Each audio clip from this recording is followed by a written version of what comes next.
A client of mine recently won a 9-figure contract, but as a subcontractor.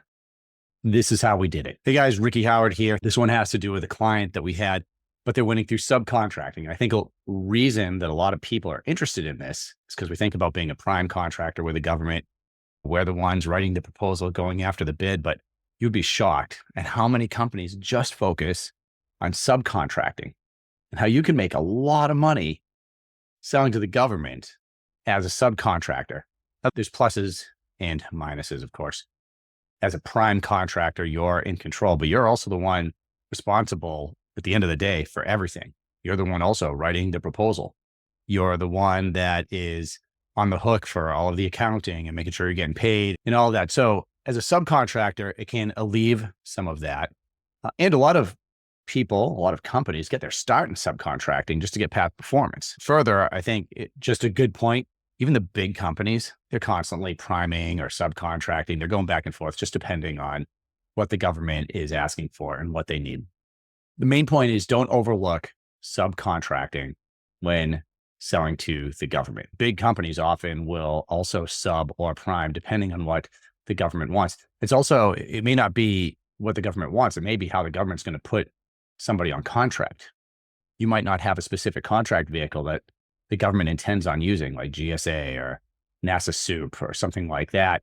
So you could partner with a company that has that contract vehicle. That would make them the prime. That would make you the subcontractor.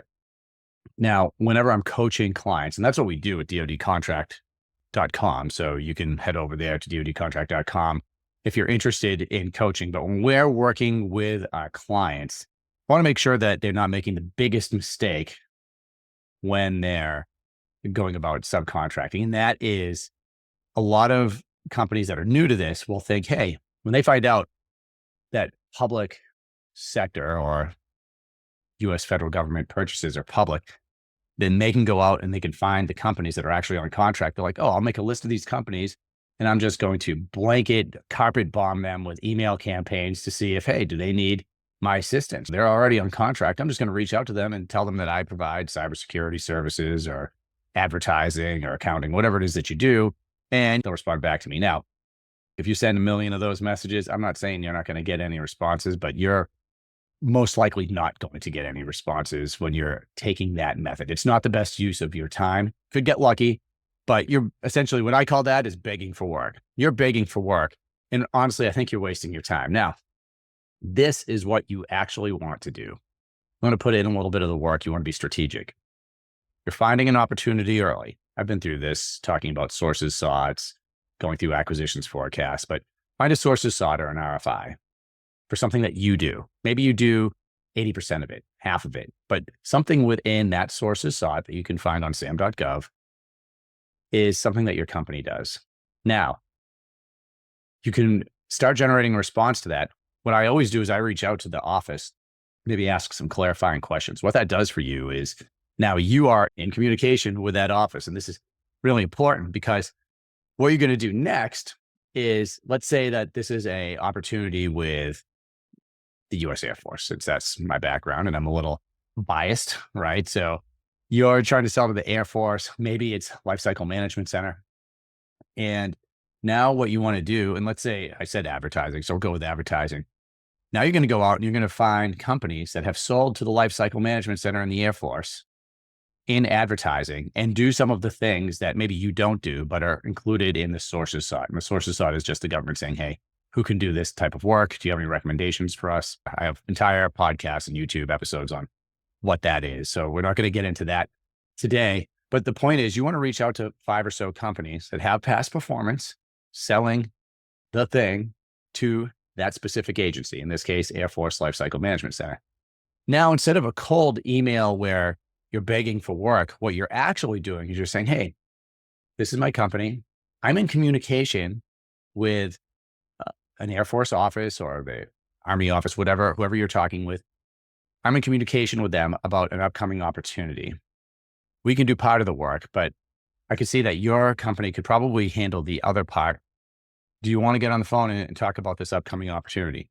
Now, what you're doing is you're bringing an opportunity to them and you're telling them that you're in communication with the office. You've done the work ahead of time.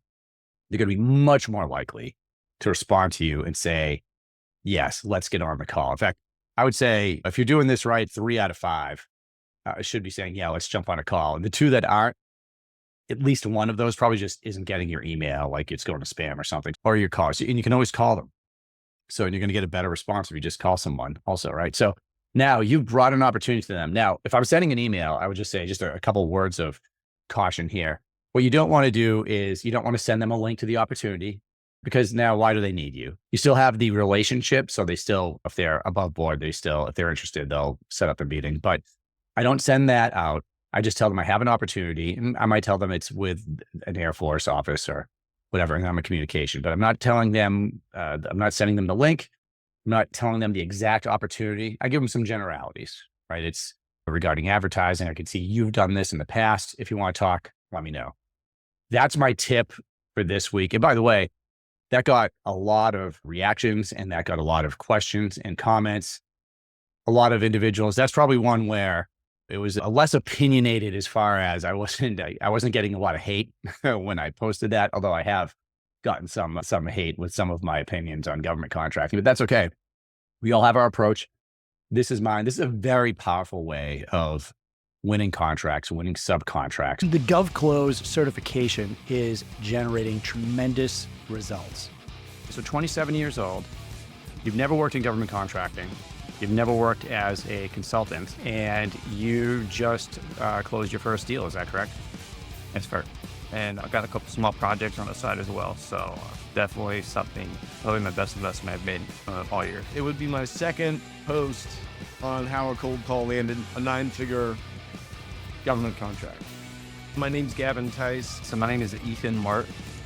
When I was able to enroll into the GovClose program, it just exceeded all my expectations and really has provided a lot of valuable learnings and insights that I would not have found on my own. I was able to get a consulting gig with a software company that currently works with the intelligence community. Hi, I'm Deb Diller Harris. If you want to learn how to sell to the government, if you want to learn how to start your own consulting business, if you want to learn the skills that you need to go land a 6-figure plus account executive job with big companies selling to the government, the certification program is for you. Head on over to govclose.com, check out our certification program, talk to the team. You won't regret it.